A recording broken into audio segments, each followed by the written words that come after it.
Drunk Dog Creative. Today I'm going to show you how to make the Circles of Delight cards. This is a great way to use any designer series paper that's in your stash to play with color, to play with texture. I've made these as Easter cards because Easter is coming up in a couple of weeks and it's time to get those cards out to our friends and family and loved ones. But honestly, you can use this for any occasion. And the basic background can be decorated any way you want. Let's start with our cut plan. The card base is easy to make up. I have used the thick white card base that is cut at 210 wide by 148 tall and then scored at 105. That's in millimeters. And that gives me an A5 Australian size paper folded to an A6 Australian size card. If you go to my blog, I'll have the measurements for how to do this to make an American A2 size card. But this video, I'm going to use the metrics. So then what I've done is I've cut the first mat, the larger one, out of whatever color I wanted to use of cardstock. And that's cut at 100 millimeters wide by 143 millimeters tall. And then a second mat that's cut at 95 millimeters wide by 138 millimeters tall. And I've simply just affixed them one on top of each other. And that gets that out of the way. And that's what forms the foundation for the card. What then forms the interest is the designer series paper and a piece of white that's embossed. So I'll talk about that next. I'll leave that there. I have cut a piece of white thick cardstock for the card front that is 90 millimeters wide by 133 millimeters tall. And I've cut a piece of designer series paper that is just a millimeter shorter, so 89 wide and 132 tall. And it just makes it easier to line them up without the risk of it spilling over on either side if it's just 1 or 2 millimeters smaller than the card front. So they'll go together. Then, because I've made this card with white, you can just write here, but because there's a lot of heaviness on the front, sometimes the back is too thin. So what I like to do to finish it off is create some matting on the inside. So the inside mat, and you can choose either color, it's up to you. The inside mat is 95 millimeters wide by 138 millimeters tall. And then the inside writing panel is 90 millimeters wide by 133 millimeters tall. And they would just layer in like that, like I've done here.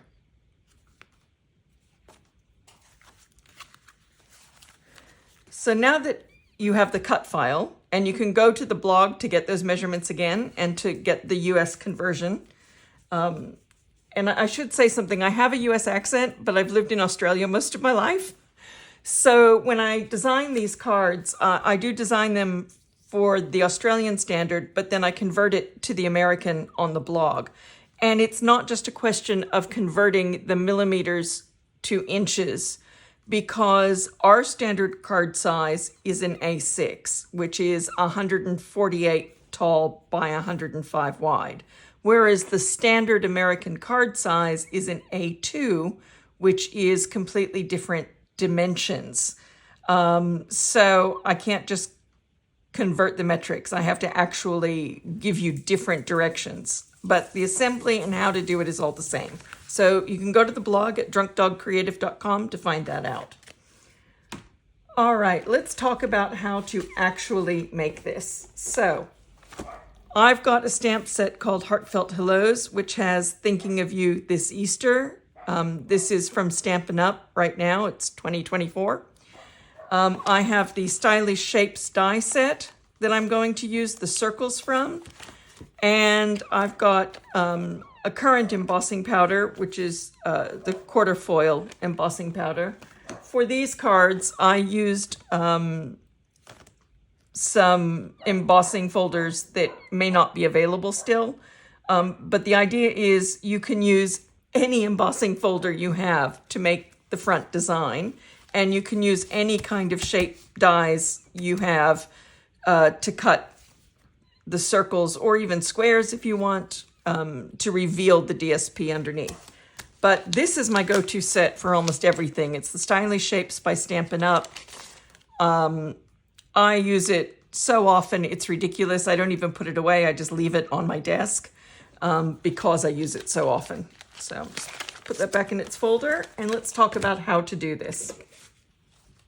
So if you take your card front, and I've got one that I've already done here because my die cut machine is on the other side of the room. So what I did is I took these 3 dies, the 3 smallest ones of the circles, and I placed one kind of in the middle on the left, then one near that corner, and one near that corner. And I ran them through the die cut machine and cut 3 circles. Now keep those circles that come out of it because you'll use them for other things, including your sentiment for the front. So that was the first step, is you take your card front and you put 3 different size dies. And if you're using, the squares, you could have done that too, however you want. Offset them straight, whatever shapes you want. You cut them out, and then when that's done, here's one I prepared earlier. You take the 2 smaller ones and you can cut 2 more circles, and you put your bigger one back. So they were cut out of this area. So I had to run it twice. Part of me really wishes I had bought more than one set of these. So what I have is basically 5 circles in 3 different sizes. And I've left a space down here. I wasn't precise or exact when I did all the cards. I didn't measure where they fell. I just visually lined it up. And that's the best way to do it, is visually lined it up. Once they're all die cut, it's a very simple matter then of embossing in the embossing folder. So this is the quarter tile. I just had placed it in there and ran it through, and that embosses. And what you always want to do, your die cut first, then emboss, because if you emboss first, the die cuts can be uneven or can lose some of their feature. So you see these are stitch dies, and the stitching still works. So the golden rule is die cut first. If you're going to stamp and emboss, stamp first. You do your embossing last. Because the other thing is, if you emboss first and run it through your die cut machine to die cut, that will flatten the embossing and you'll lose detail. And I did this one like that to show you. You can see there are bits here and here where the embossing has all been flattened out. And I'm going to admit I did this on purpose. It wasn't a mistake. I did it on purpose because I want to show you what happens. So I'm going to run this piece through in a minute and bring it back to you. But if you run it through the embossing and then die cut, you risk flattening the embossing. So give me a second to re-emboss this one and I'll be right back. So now I'm back with my embossed front and I'm ready to put this together. And this is the easy part. So that goes over your DSP. So I'm going to use glue instead of my normal Stampin' Seal for this part, because you're going to want to move it around a little to get it lined up properly. And I want to get between all those circles, which is really hard to do with tape. So I'm using glue. It's my Tombow glue from Stampin' Up.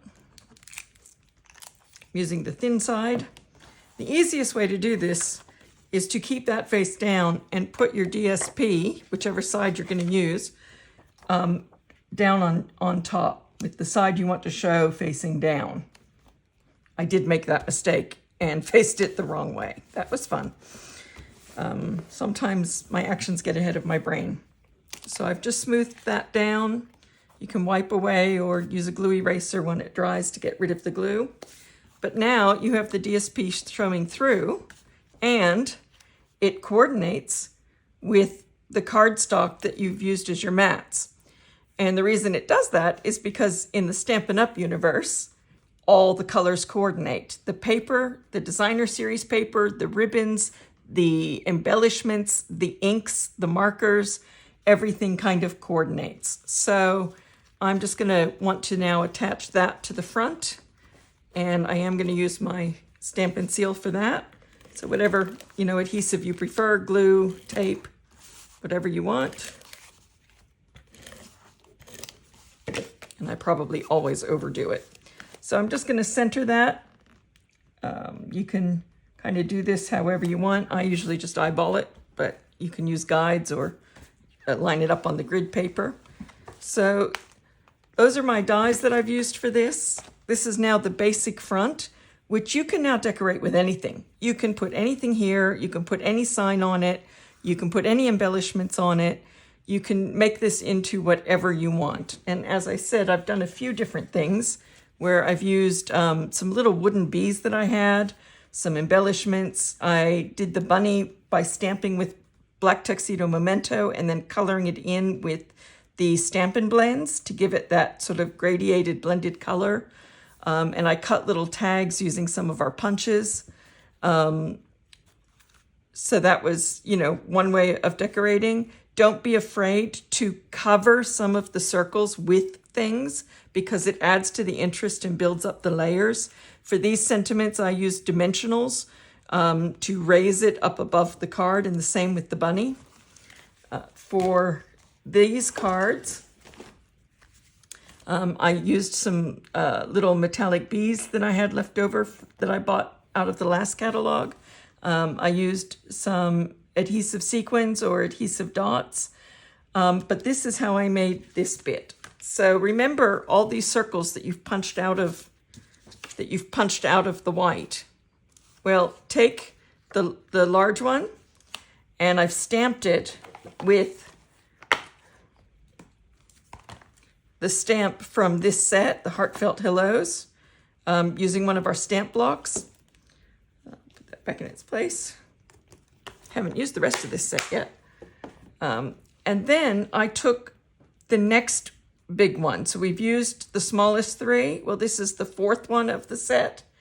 And I cut a circle out of the same cardstock as my top mat. Again, you could choose either one, whichever you want. And then I used the ink that matches the second mat and formed these. And you can see when I did this one, this beautiful bubblegum pink may have been too light. So I used the berry, which is the same as the middle of the flower.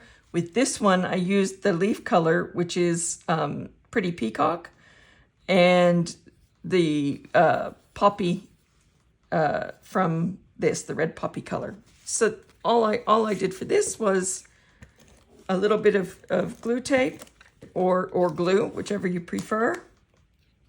And I centered that on it like that. And then I took my dimensionals and my take your pick. This is another one of those tools that I think is essential. You can see how often I use it. It's getting a little bit worn now, but it has two ends. One is a blade, which is extremely useful if you've made a mistake and you need to carefully separate your layers. It has a pick, which is also very useful, especially for dimensionals.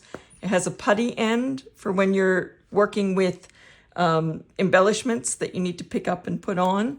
It also comes with a double-ended stylus that can replace this.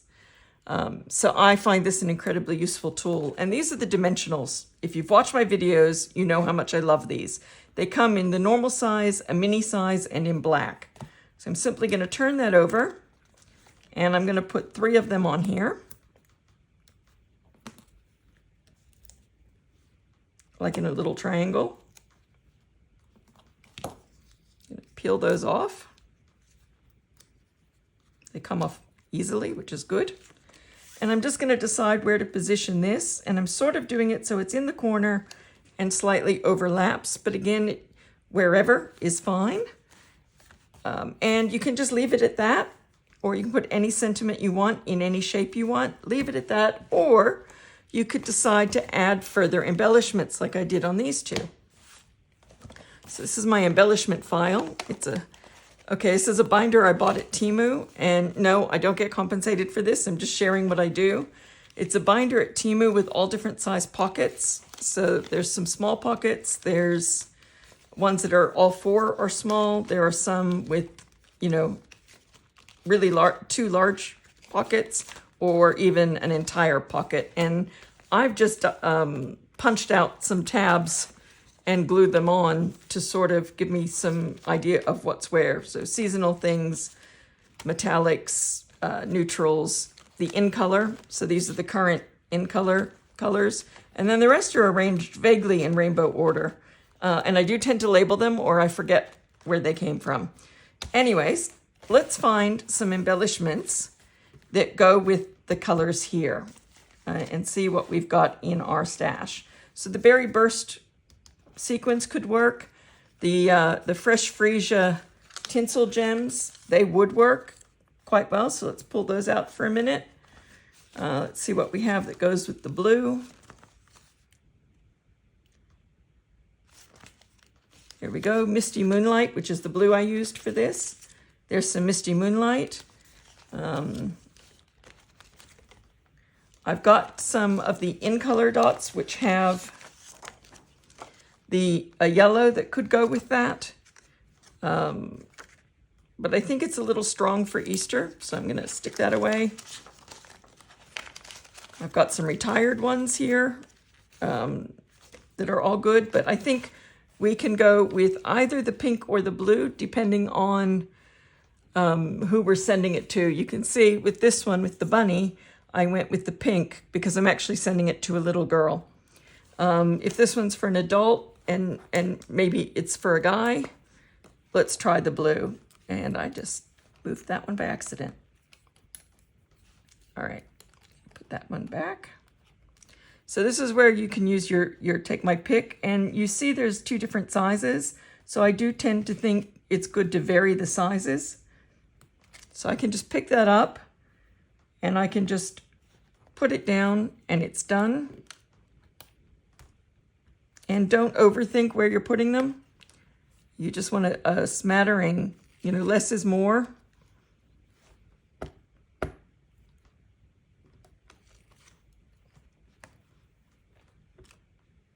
And using the different sizes sometimes gives you a little bit of variation, which is helpful. I think I'm going to do one more.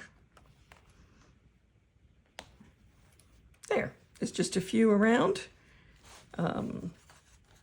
Using the putty end of the Take My Pick. And there you've got a lovely little Easter card. The last thing to do is to put the inside bits in, which I'll do real quick. Just move these out of the way.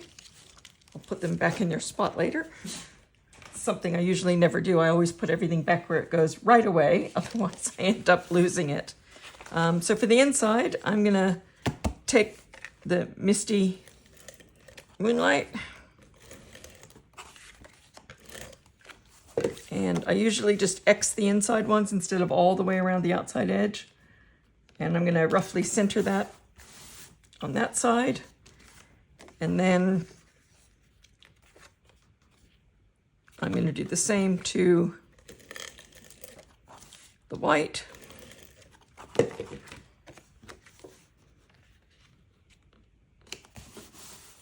And then you have a writing area, and then it has enough heft and weight to offset the front so that if you stand it up, it doesn't fall over as easily. So that's how to do those circles. There's a few more. And you can do variations on it. You can see here, different papers, different color combinations, different ways of doing sentiments, different embellishments. You could add ribbon, you can do whatever you want, but it just makes for a really interesting and fun Easter card. So embossing folder, die cuts, and paper, and whatever sentiments you want, and you're good to go. So happy Easter, everyone. I hope you have a wonderful holiday.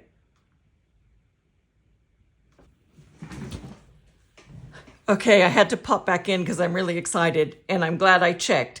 The Easter Bunny stamp and punch set that I used for these is still available until April. It's in this year's annual catalog, which ends in April. It's on page 50, and that shows you what it is, and there's the coordinating punch, but I've got them right here to show you. So this is the coordinating punch that stamps out this bunny from the stamp set, which is what I used here. So that's the closable punch.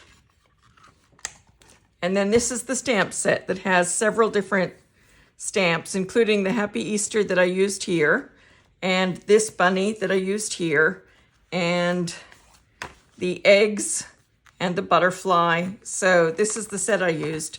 I'm so glad it's still current because frankly, this is a great set. It's only available for a very short time until this catalog retires. So I would grab this now.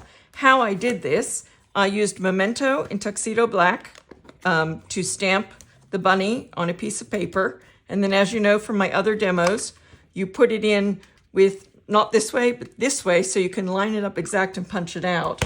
And then I used Stampin' Blends to color the bunny. And I used dark crumb cake and light crumb cake for the body.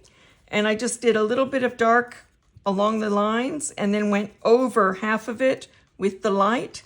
And then the light filled in the rest. I used a little bit of a blue in the eye and the, actually this same color in the ear. So that's how I did that. And then I stamped this and used another punch that's still available to make these strips, to notch them at the end. So this is still available. That's the good news. Go grab it while it's still there. And happy Easter.